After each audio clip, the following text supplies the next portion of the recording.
Hey guys, welcome back with me again at this channel. On today's tutorial, I'm gonna show you how to use the masking feature on CapCut to create an awesome reveal slide video.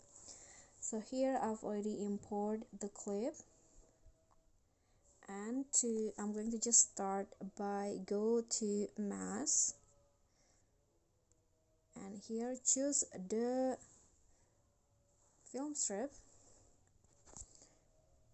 and then just rotate it diagonally like this and drag the arrow down to have some blurry edges or fade effect like this.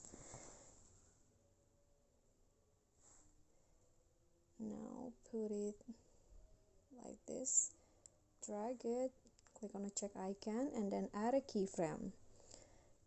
And now go to the end of the clip and add another keyframe. Go to mask again and drag the masking to the bottom right corner like this. Click on the check icon, and this will be the result for the reveal slide video. Okay, so that's all for me. Thank you guys so much for watching. I hope you enjoyed this video, so don't forget to click thanks, like this video, comment, and also subscribe to this channel. Bye.